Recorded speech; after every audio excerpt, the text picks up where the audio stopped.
नमस्कार, मेरा नाम है डॉक्टर प्रकाश डागरे। मैं एमपीटी ऑर्थोपेडिक्स और इंचार्ज के रूप में कार्यरत हूँ सह्याद्री हॉस्पिटल। मेरे साथ हैं doctor Misbah, she is also empty in orthopaedics. और आज हम दोनों बात करने वाले हैं अर्गोनॉमिक्स एंड पोस्चर के बारे में। तो दोस्तों, अर्गोनॉमिक्स का मतलब क्या होता है? अर्गोनॉमिक्स ओरिजिनली एक ग्रीक वर्ड से आता है। अर्गो मीन्स वर्क या काम। Nomos means natural laws which are acting on our body. हमारे बॉडी के ऊपर जो लॉज एक्टिंग करते हैं नेचुरली, जो हर एक चीज के ऊपर लागू होती है, वो हमारी बॉडी के ऊपर भी लागू होती है। तो जब भी हम काम करते हैं तो हमारा कोई पोस्चर होता है, कोई खड़े होकर काम करता है, कोई बैठकर काम करता है, और काम के अनुसार हमारी पोजीशन चेंज होती रहती है। तो आज हम बात करने वाले हैं ऐसे पोस्चर की जो अभी कॉमनली बहुत लोग यूज करते हैं डे टू डे लाइफ में, which is sitting posture. Specially IT professionals and other office के जो लोग रहते हैं काम करने के लिए, वो कंप्यूटर में और कीबोर्ड और चेयर में बैठकर, टेबल चेयर में बैठ के काम करते हैं, और काफी लंबे समय तक उनको काम करना होता है, जैसे कि 4 घंटा, 6 घंटा, 8 घंटा, कभी कभी 12-12 घंटे के लिए भी बैठकर काम करना होता है, जिससे कि बहुत सारी पोस्चर की परेशानी होती है। पोस्चर से हमारा ये मतलब है, पोस्चर जो भी काम करने का हमारा तरीका है, जो पोजीशन में हम काम करते हैं, एक गिवन वर्क एनवायरनमेंट में हमारी बॉडी का जो पोजीशन होता है, हमारे स्पाइन का, हमारे हेड, नेक, शोल्डर, घुटने, स्पाइन, ये सभी का जो पोजीशन होता है उसको हम पोस्चर कहते हैं। आप सबको तो पता ही होगा कि आइडियल पोस्चर क्या होना चाहिए, है ना? बैठने के वक्त हमको इरेक्ट बैठना है, कुर्सी के सीट के पीछे होकर बैठना है, हमारा स्पाइन सीधा होना चाहिए, हमारा शोल्डर सीधा होना चाहिए। और अगर आप कंप्यूटर पे काम कर रहे हैं, कीबोर्ड पे काम कर रहे हैं, तो चेयर में आर्म रेस्ट होना चाहिए, हमारे हाथ सपोर्टेड होना चाहिए अच्छी तरह से। शोल्डर और एल्बो, हिप एंड नी, ये सब प्रॉपरली अलाइंड होना चाहिए।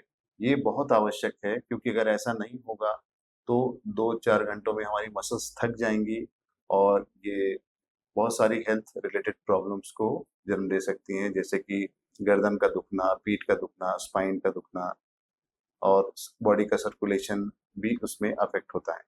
तो अ, आज हम डॉक्टर मिसबा से भी ये जानेंगे, वो हमको बताने वाली है कि क्या सही अरेंजमेंट हो सकता है काम के प्लेस में, या हम आजकल वर्क फ्रॉम होम भी कर रहे हैं, तो उस स्थिति में हमको घर पे कैसा वर्क स्टेशन डेवलप करना चाहिए, जिससे कि हमें कम से कम बॉडी में नुकसान हो और हम ज्यादा से ज्यादा प्रोडक्टिविटी हमारी बढ़ सके। तो आइए जानते हैं।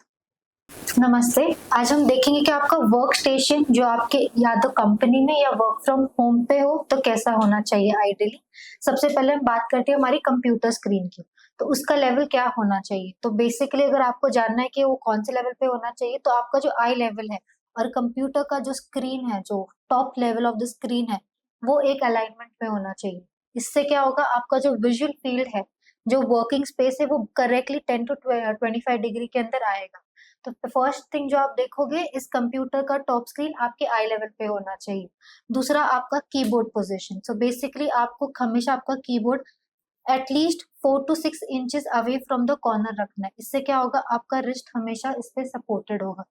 टिल जब आप एंड तक टाइप करोगे कीज, तो वहां तक सपोर्टेड होगा। तो एटलीस्ट 4 to 6 सेंटीमीटर्स एडजस्टेड होना चाहिए। माउस के लिए यू कैन एक माउस पैड आता है जिसमें एक neutral position for the wrist आता है, वो लेना है ताकि आपका रिस्ट हमेशा एक न्यूट्रल पोजीशन में हो, तो रिस्ट भी हमेशा सपोर्टेड होगा। ये हो गया आपका वर्क स्टेशन। अब आपकी चेयर के बाद हम बात करें, तो आपकी चेयर मेक श्योर कि हमेशा एक एल्बो सपोर्ट के साथ आए, बिकॉज आपका एल्बोस हमेशा सपोर्टेड होना चाहिए। इससे आपके नेक पे प्रेशर कम बनेगा और नेक पेन कम हो जाएगा। सेकेंड इज आपके बैक के लिए, मेक श्योर कि आपकी बैक के लिए हमेशा एक सपोर्ट हो लोअर बैक के लिए चेयर पे, और आप चेयर के एंड तक बैठे हो, ना कि एज पे। सो एक ये हो गया। फॉर हिप, हमेशा हिप एक 90 डिग्री पे होना चाहिए, नी 90 डिग्री पे होना चाहिए, और फीट हमेशा सपोर्टेड होना चाहिए। ये हो गया आपका सिटिंग आइडल पोजीशन। ये हो गया आपका वर्क स्टेशन के बारे में। अब हम देखते हैं कि आप कैसे थोड़े स्ट्रेचेस कर सकते हो आपके वर्क के ड्यूरेशन के अंदर, जिससे जो स्ट्रेस इंजरी होता है, neck pain, back pain, knee pain, वो हम अवॉइड कर सकते हैं। तो सबसे पहला स्ट्रेच आपके नेक के लिए है। तो क्या करना है आपको, आपका चिन अंदर की तरफ ढकेलना है, 5 सेकेंड होल्ड करना है और रिलैक्स। ये आप 3 to 5 टाइम्स कर सकते हो after every half an hour of your computer work. Second वाला है हमारे इस मसल की टाइटनेस के लिए, तो आपका जो मसल आपको जिस हाथ पे स्ट्रेच करना है वो हाथ पीछे लेना है, दूसरे हाथ से आपके नेक को हल्का सा नीचे सामने की तरफ झुकाना है, साइड में झुकाना है।